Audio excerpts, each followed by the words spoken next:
Welcome, everyone, to Stepping Into Your Leadership. I'm your host, Christine Courtney. Our goal here is to give you some actionable takeaways that will help you lead your teams. Thanks for joining us on this leadership journey. Let's get started.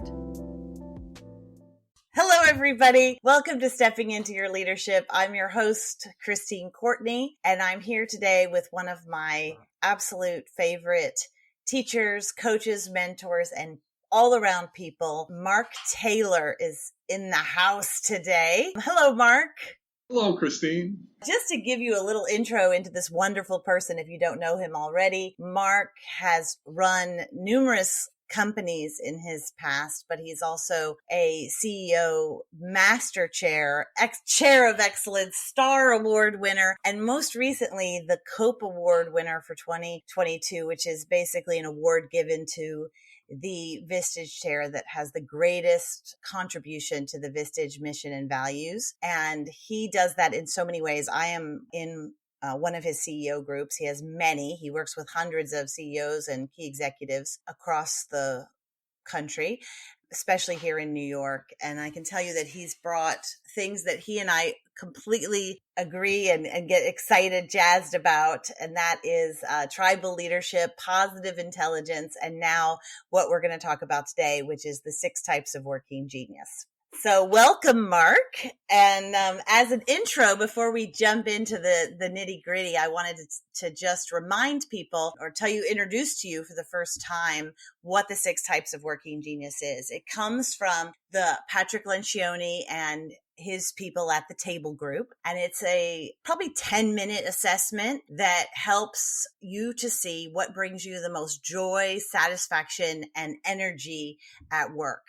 And through this process, I know myself and also Mark have worked with numerous people on this, and it's just amazing what it does to who you are as a person, how you lead, how you work, how you can honestly find more joy and satisfaction, not only individually, but also with your teams and for the company as a whole, because we're constantly talking about how to get people more engaged in their work. And this has been a great tool in my estimation. And Mark is the one who introduced me to it. So I wanted to invite you here, Mark, to get your take on it and kind of talk with, first of all, maybe we should just tell people what our geniuses are because we've done it. What are your geniuses? Well, they're the same as yours. Discernment and galvanizing. And the very fact that we're discerning that this is the best assessment out there is the very reason everyone should do it, because we're both discerners and came to the same conclusion. No wonder I like you. Yeah. Yes, we both have discernment, which basically people that can assess easily and get excited about assessing the merit and workability of an idea. And then we also have galvanizing, right? Which generate people that can generate enthusiasm and action around an idea to get it started. So anyway, with that in mind, and all of the geniuses are equally good, right? Not just ours. All of the ones are equally good. And that's kind of one of the exciting things when you see teams work with it, is like how valuable it can be. So from your perspective, Mark, what do you think is like, why do you think, using your discernment, why do you think this tool is so good and stands out from others that you've used in the past? Because I know you've done all of them. Yes, I have done all of them and am certified in several of them, including Myers-Briggs and the DISC. I've done the predictive index. I've done the Enneagram. And, I found that most of them were useful. But when Pat introduced this one, and I got to be introduced to it in person with him, it blew my mind. I mean, it just blew my mind. First, it was so simple because there's only six geniuses, 2 of which are your genius, 2 of them which are your frustration. And it's easy to remember. I can remember 2, and then the 2 that are my frustrating just made so much sense. It not only gave me self-awareness, it gave me a sense of relief and the opportunity to really use my gifts with pride and to give away my frustrations without guilt. I mean, those were like the 2 huge takeaways that blew my mind when he talked to us about them. Yeah, I agree. I love that idea of that kind of guilt and judgment, whether it's on ourselves or on others, for either what we're not good at or what we feel that others aren't good at that they should be, because it comes easy to us. You brought up a great point in that it's not just your geniuses that this gives you, but it gives you your to competencies. So things that you're good at.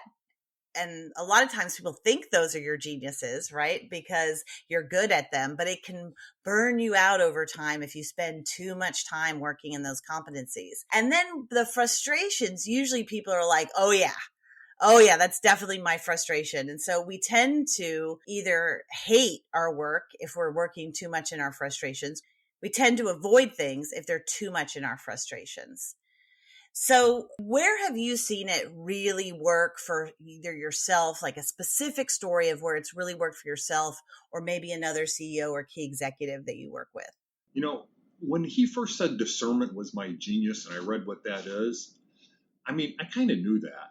I mean, I didn't know it was a genius, but I knew that that was like my personality, that I could discern things. In fact, you and I seem to be a little different this way. I'm an Enneagram type 1, for those that are familiar with that. So I can see inherently what's wrong with something.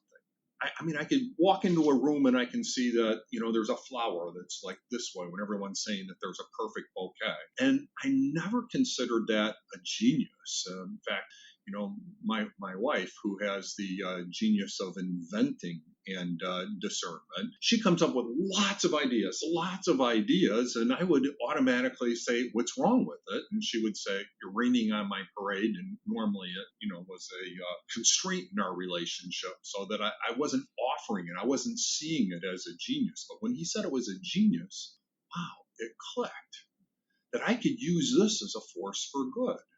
And I think working with hundreds of CEOs and senior executives, why this career working as a Vistage chair has worked so well for me is that people want me to provide them some feedback and some discernment. And it's something that's going to be helpful. Doesn't mean that I'm right, but it's going to be a perspective that can shift the way that they do things and have a huge implication in their life. And then the other one, galvanizing, which again, I never considered that a genius to galvanize, but when I've talked to other people and worked with teams and I see how hard it is for the galvanize, and when I had my own company and a sales team, it's like, I don't get it. What's so hard? Just pick up the phone and make some phone calls, get excited, and they're like, oh, I can't do that. It's so hard. I didn't have any compassion for them because it was so natural to me. So like all of these assessment exercises, what I learned is that people see the world differently. They don't see through the same lens that I see.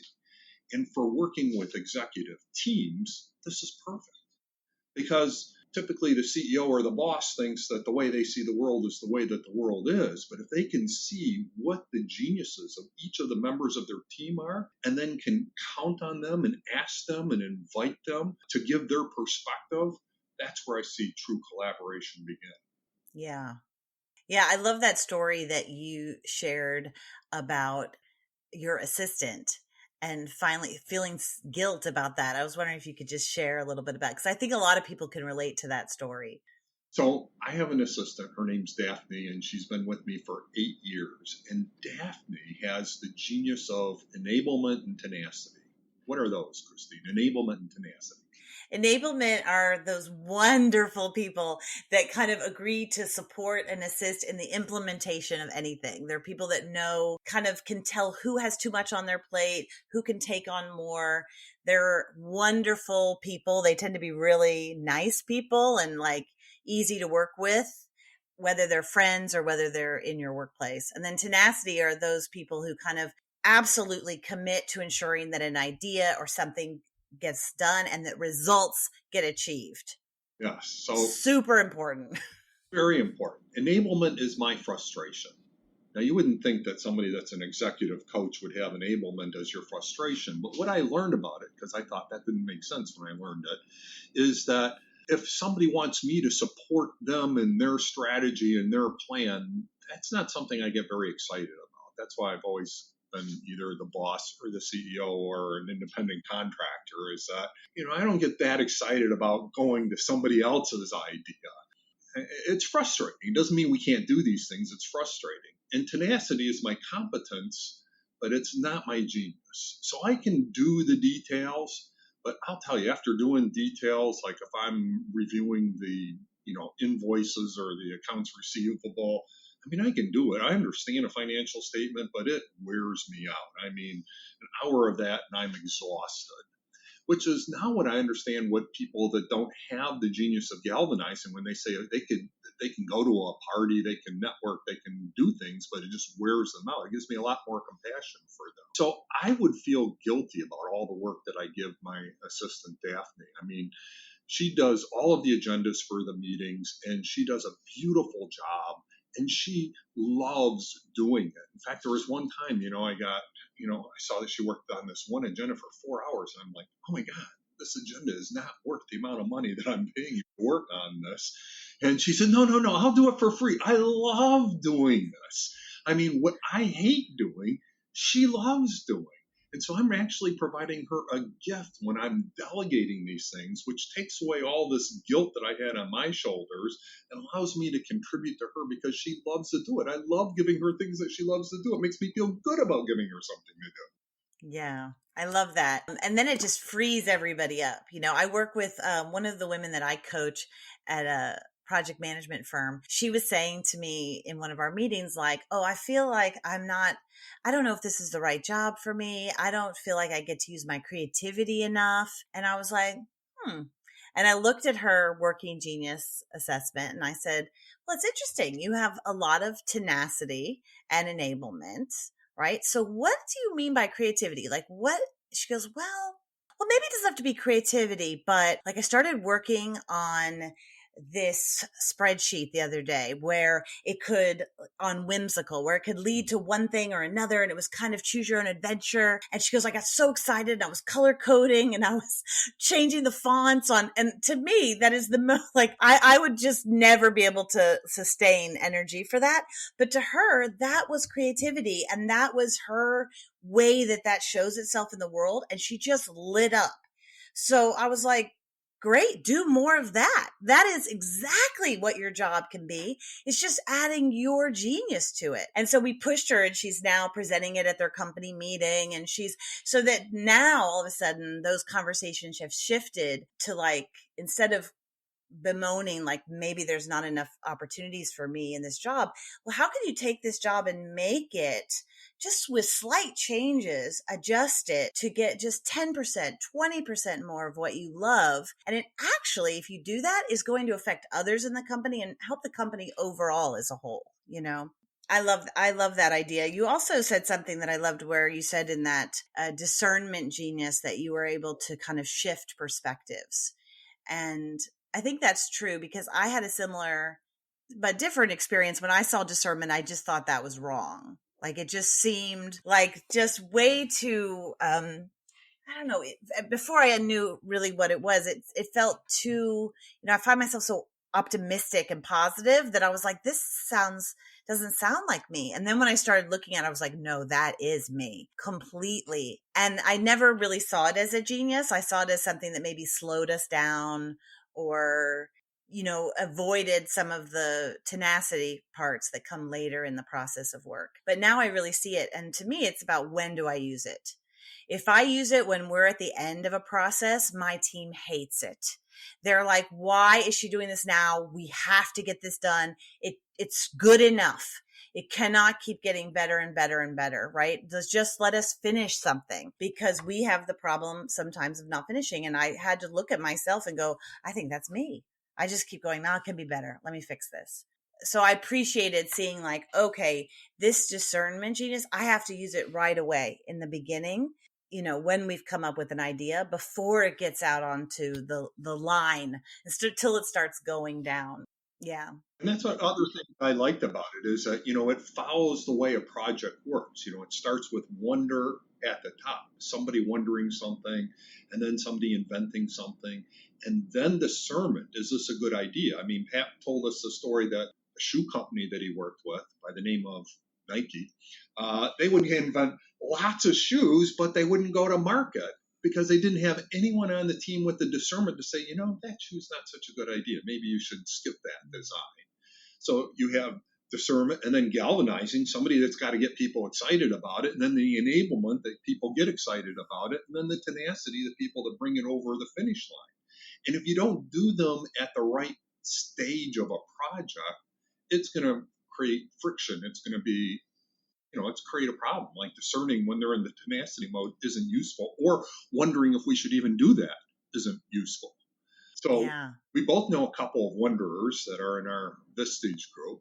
The other thing that I really learned from this was, because wonder is my frustration. I don't know if it's your frustration. Mine too, yes. Wanderers seem to like take a long time to wonder about something, and they're kind of going all over the place. And I'm like, come on, let's, what is it? Get to the point.